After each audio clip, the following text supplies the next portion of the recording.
In this video, the Historic Ordnance Series, we're going to look at the Yugoslavian TM-100, TM-200, TM-500 improvised anti-personnel mines. Now, these are essentially the same mine. The only difference is the weight and the dimensions of the explosive content.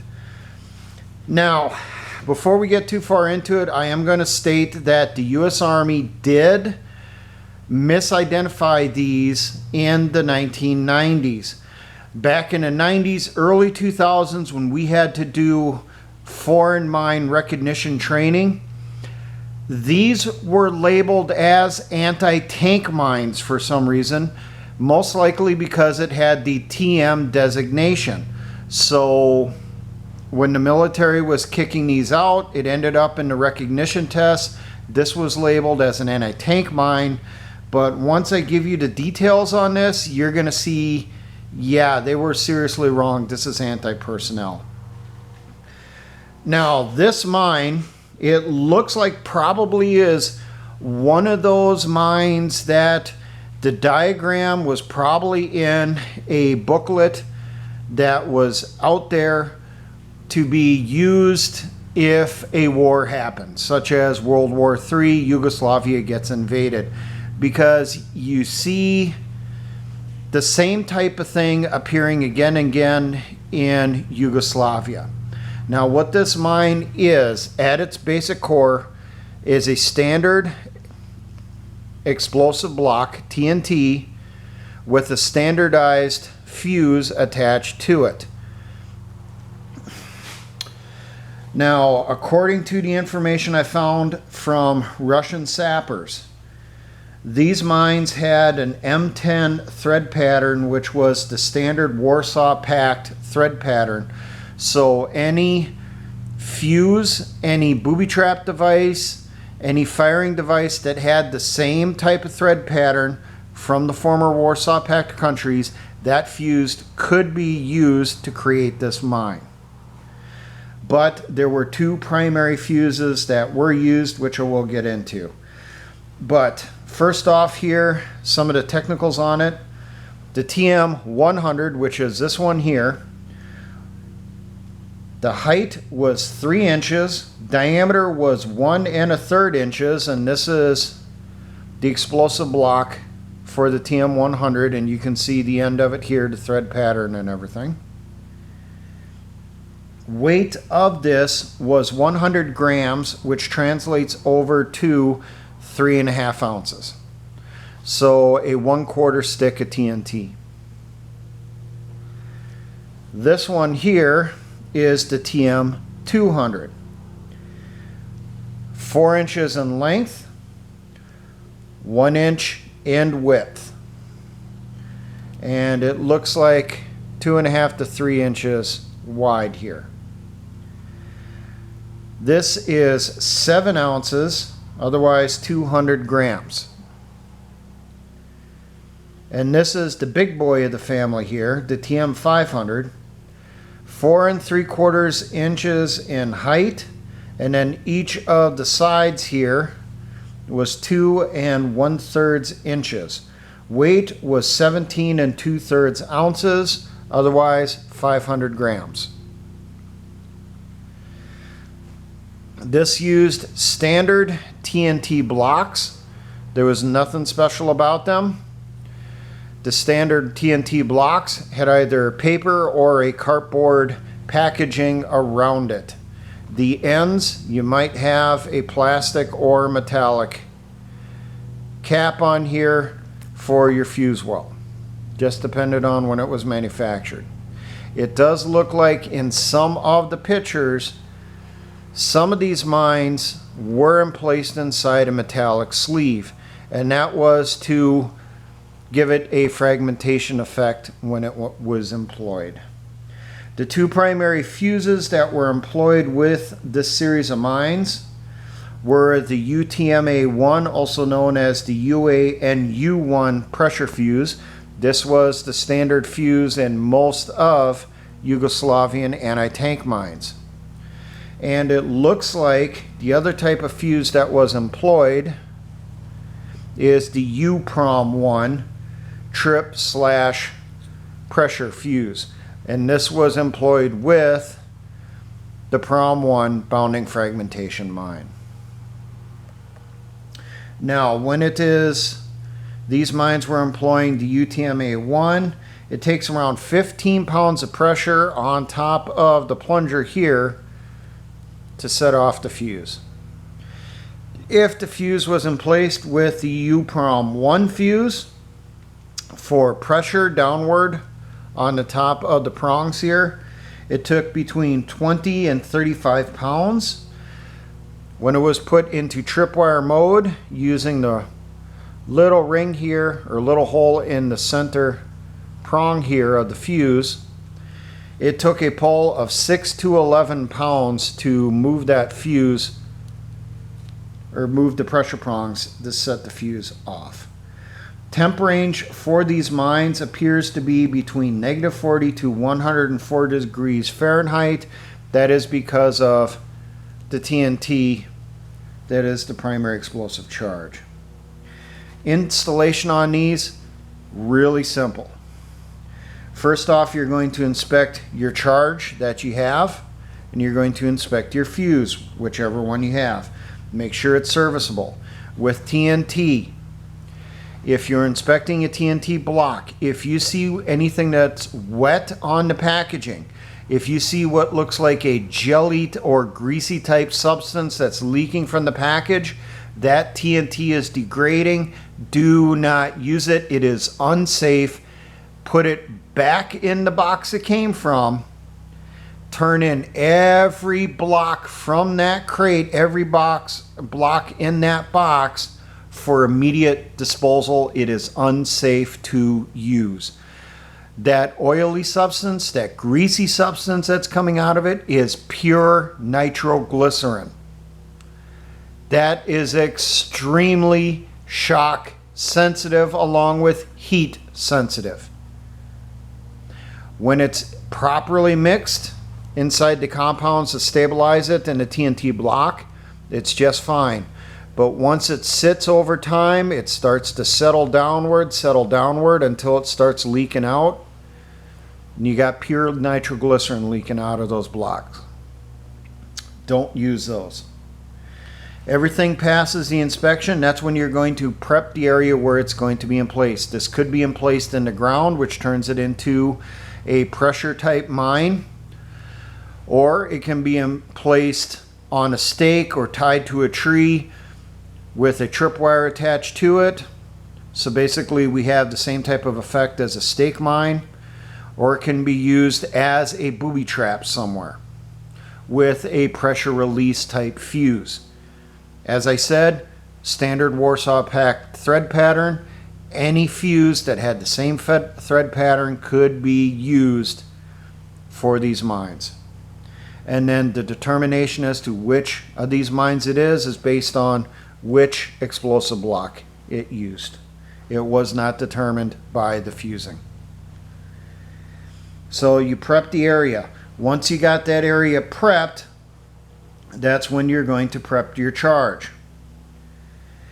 If you're using the UTMA-1 fuse, you're going to unscrew the protective cover from the end of the blasting cap, the detonator here. You're then going to screw this into your explosive block. If you're using the U-prom-1, my guess is, because reading how this worked, you're going to put a blasting cap inside the charge. You're then going to screw the fuse into the fuse well. The reason for that, this fuse creates a flash or a massive spark out the bottom of it. That will not by itself set off a TNT block. You need to have that next step in the firing chain. You need to have a blasting cap, a detonator for that spark to set off the block. Once your mine is put together, you're then going to place it. You're either going to put it into the ground or you're going to attach it to a tree, fence post, stake, side of a door, whatever it is. Once that mine is secured in place, if you're using the UTM-1 fuse set in pressure mode, you will then remove the safety pin. The mine is then armed, camouflage. Now if we have it like here on this TM-500 with the UPROM-1 fuse, we got this attached to where it's going. We're then going to go across the trail or across the doorway, across the alley, whatever it is. We're going to find an anchor, or we're going to put in a stake or something there which will be our anchor point. Attach the tripwire to the anchor point, bring it back to the fuse here, and put it through this little eyelet in the top of the center prong.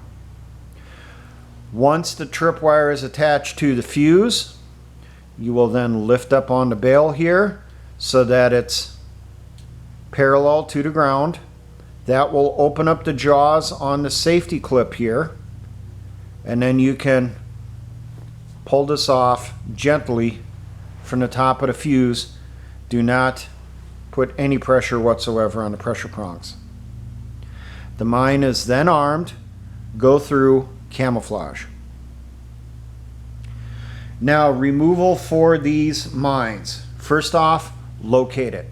And you're going to check around it as you're getting close to it. You come across other mines, other booby traps, neutralize those as you're approaching this mine. Once you find this mine itself, you're going to check that mine to make sure it has not been booby trapped. Nothing else has been tied to it to trip up the deminer who could come along to try to neutralize this. If you come across a booby trap, if you're able to, neutralize that booby trap before continuing on with the mine itself. If you cannot neutralize it, then you're going to have to destroy the mine with an explosive charge. Do not continue with any further steps beyond prepping it for demolition, for a pop and drop. But if we go through, we find no other booby traps, anti-handling type devices attached to the mine. If it is the UTM-1 fuse that is attached to it for pressure mode, you will, if you have it, you will put the safety pin through the channel here again to immobilize the plunger. But there is a note from Russian sappers: if you do not have the actual safety pin, you can use pretty much any piece of wire that will go through there that will prevent the plunger from going down. And then secure that wire around the fuse here. So maybe it's a paper clip or a piece of electrical wire, piece of baling wire, whatever you have available that's the same diameter or close to it for the safety pin. If we have it in tripwire mode, we locate the mine. First thing we're going to do is we're going to check the other end of the tripwire. Make sure it is not tied into another mine on the other side or another booby trap. If it is, identify the fuse that it is attached to. If it is a pressure release or tension release fuse on that side, you're just going to have to blow that mine in place on both ends, both charges.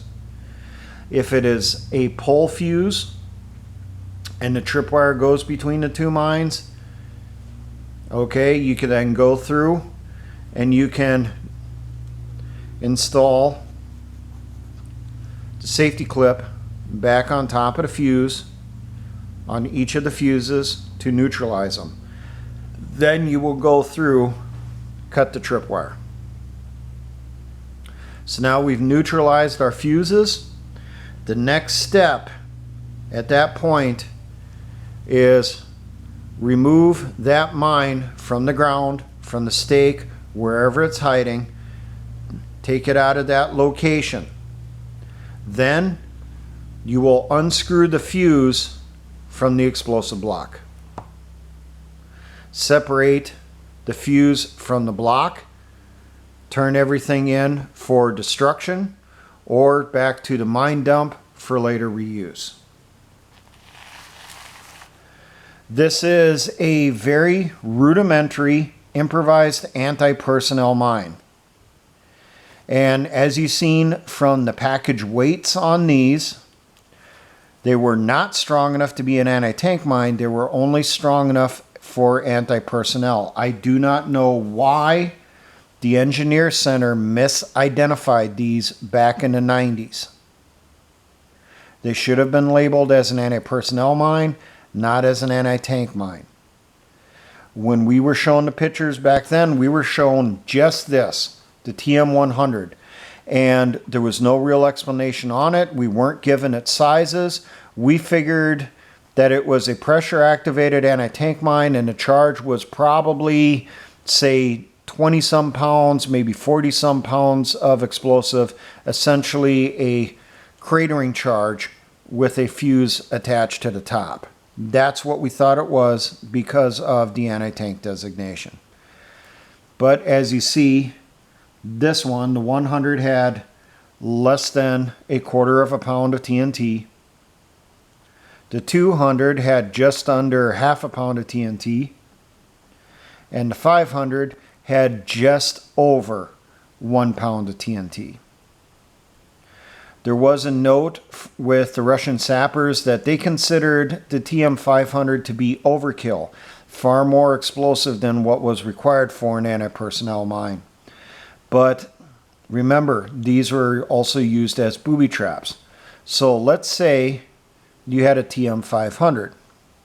You're in that resistance situation. You're fighting in an urban environment. Where could we use this?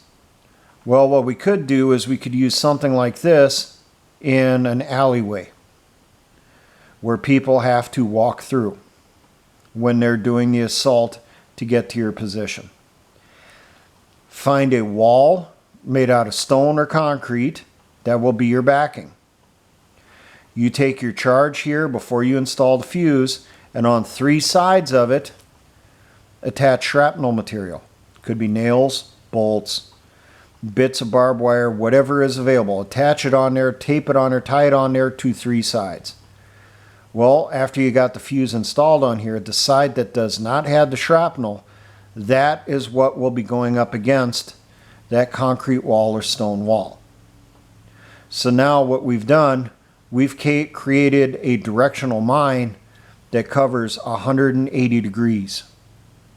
We'll cover anyone who's directly in front of it, who sets off the tripwire, take out anyone who's moved past it, anyone that's moving towards it yet.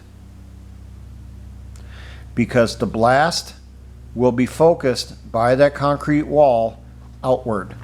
And as it's moving outward, it will propel that shrapnel. So in that situation, a TM-500 is not overkill. It's just a more powerful claymore.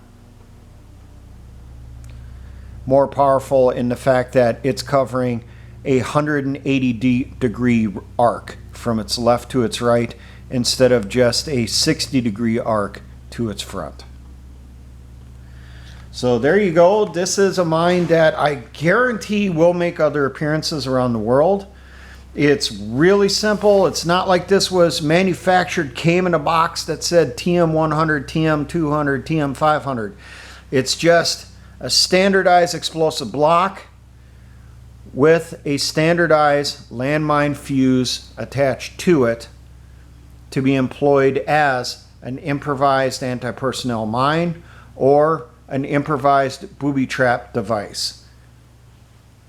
So there you go. Something to recognize, and you now have far more information on this than we got back in the 90s and early 2000s when these were introduced to us, and we had to memorize what they looked like in case we found them in the field wherever in the world, whether it was demining in Bosnia or later on clearing mines, clearing booby traps in Iraq or Afghanistan. Now, for all my engineer brothers in the Patriot and militia movements, always remember essayons.